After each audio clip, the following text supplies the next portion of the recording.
Okay, here we go with a review of the PolarPro rucksack for Phantoms 2, 3 and 4 they claim. I've dealt with PolarPro before with their lenses, a very, very good company, and I've found them incredibly helpful to deal with online as well. So I was looking for a carry-on aircraft bag to put my, my Phantom 4 in, and they all seemed a bit of a compromise. They don't seem to fit everything I wanted. Or it didn't allow me to do everything I want from a bag. This one seemed to do an awful lot, ticked a lot of boxes, and the price was very good, $129 if you buy it direct from PolarPro. Postage is expensive, but I bought quite a few other things, extra lenses and stuff like that. The gimbal guard for their lenses is very good. I might show you that in a moment. So what do we have? There's a few things I don't yet understand. I've not used this yet. I've still got the tags on it, but let's go through the things I do know about. At the front of it, you have a device for carrying your tripod for if you're just out filming with your DSLR. So it has this interesting little pocket here with, can you look down there, Ruthie? So a little pocket, you put the end of your tripod in. You can keep that tucked out the way when you're not using it, out there like that, and then you put the rest of the tripod up here. You can unstrap this strap and put it up through this top section as well if you want a longer gap between it. Now at the front you've got a nice blue trim, and at the front is the laptop area. So you can put a 13-inch laptop in there. I'm not trying, I don't possess a 13-inch laptop. I could keep my iPad in there alternatively. And then also within there there's lots of little pockets to keep bits and bobs in. So a handy pocket space and very well padded as well. So good shock absorbing abilities there. I believe that's everything in front. Not quite sure what this is here. It might be another tripod carrying device. I don't know actually, if I'm honest with you. So you could put the end of a tripod in there and the other end through there. But not too clear on that one. Don't know. It's got an extra, oh hang on, so does that have something to do with that? Okay, not too sure. Maybe it evolves with your own needs. I don't know. Okay, let's go to the rest of it. So that's one side, a sort of drinks bottle pocket, or put your t-shirt, whatever in it, wallet, phone. On the other side is another soft pocket for drinks bottle, what have you, and a zippable pocket as well, ideal for PolarPro lens packet. I don't have any lying around to show you. But that would go in there ideally, or a nice secure place for your wallet possibly. Again, side toggles again on the side here, I'm not too sure what they could be used for. But they're options, aren't they? You can do whatever you want with it. In the waist strap there's pockets as well, so little tiny wee pockets, maybe for a car key or something in there. Nice waist strap, it's not adjustable height wise, but you can't have everything. This is actually, I believe, to be a good price. A lot of similar ones are twice the price. I looked at, online at least, DJI's own bag. That's a hard shell, but I didn't like the side pockets, had no real scope there for putting anything in them. And I looked at the low Pro, that's the 450 drone guard and the 400. But they were too bulky to go on an aeroplane, so that was no good. Well, the 400 was, but it has lots of loose area inside, which is no good for your bits and pieces to go in. And the 450, which was better internals, was too big externally. So again, it's all a compromise. This bag is specifically to go on an aeroplane. That's if they let me on the aeroplane with a drone. That's to be checked out as well. Right, what else do we have? There's another strap here. Maybe put a coat through it or something. I don't know if it has a specific purpose. And there's another one on the top. Maybe you could drape your coat over there if you're traveling, trekking, whatever. So again, at least you have options. You can use it for whatever you want. There's a grab handle at the top, very well built and strong. And there's a little hook bit of cloth there to hang it up with, and they've decided also to, there's a little zipped pocket, I don't know if you can see that there, which I guess that goes in there. I have stuffed, for the sake of argument, the rain cover, so this one comes with the rain cover as well, and it's not your Joe average rain cover, it's quite impressive. it doesn't just go over the corners, it does have clips to attach it on properly. So some are cheap and nasty rain covers and come off very easily. If it's raining, quite often it's windy as well, and they just blow off. So that's quite nice. So I've been storing it in there. Whether it's meant to, I don't know, but it's quite handy. Right, the business end as far as the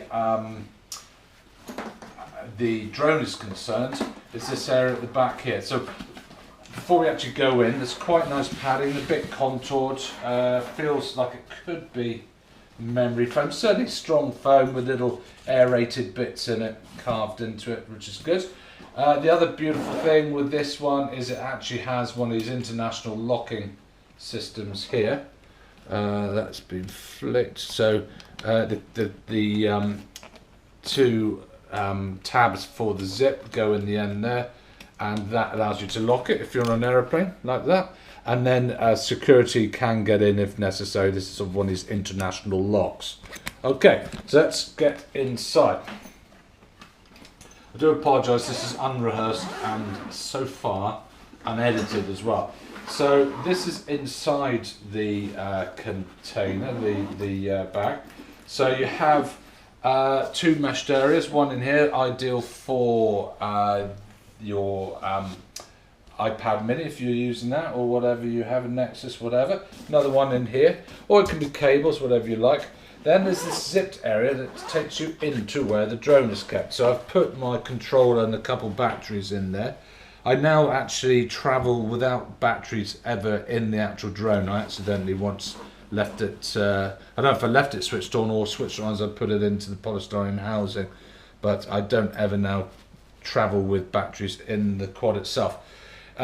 It's got interchangeable sections. This is with the configuration I've been playing with at the moment. I've got my blades up here, my props. This is a padded bag, nicely padded bag here, and it's removable as well. So that's good for cables and whatnot. I did put the controller in there, but it's a bit of a tight squeeze, and I didn't like the way the antenna was being squashed in there. Now, let's see what you think of how the actual drone fits there. This is a Phantom 4. Phantom 4s have slightly longer motors on them. So they don't fit your average bag, I don't think, and from looking at other people's reviews. So we'll just put that in, and it sits in there quite nicely, make sure everything's in place. Right, so there it is, sitting down in there, but I would be a little bit nervous with the pressure on the quick locking systems here.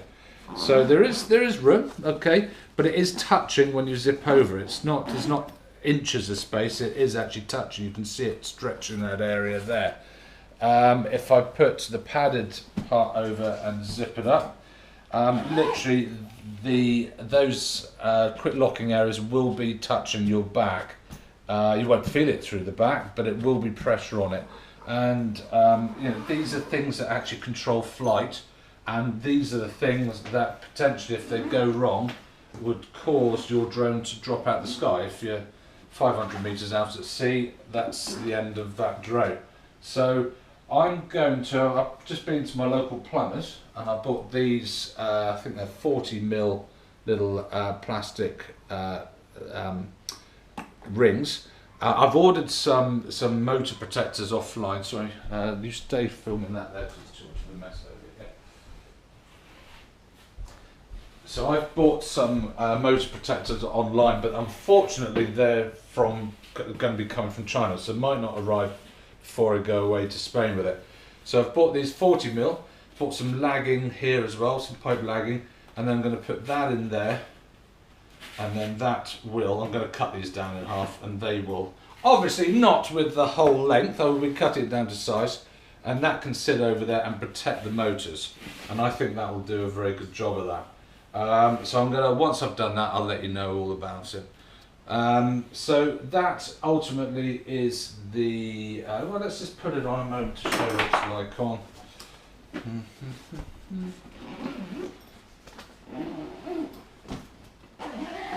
The shoulder straps don't have any sort of alternative tensioning. Some will have tensioning in the shoulder part. This doesn't do that. But you can't have everything. As I say, it's good value. Very nicely padded. There's some spare area bits here to put carabiners on. Some rings, D-rings here as well. Chest strap also for a comfortable fit. PolarPro logo there. So let's pop it on.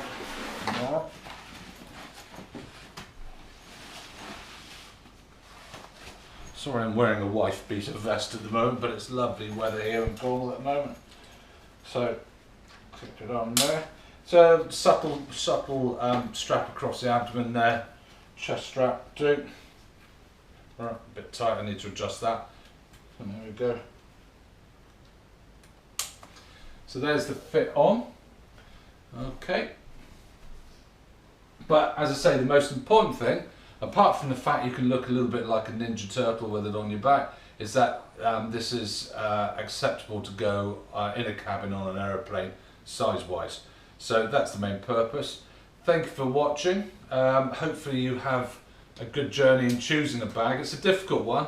I don't think there's anything perfect. You can get just empty shell bags to put the polystyrene DJI, the original container in. That's one of the best options, I would say, but none of them look that comfortable. But this is an alternative, see what you think. I think it's not a bad alternative. Thank you for watching. Right, I have just made myself some motor covers.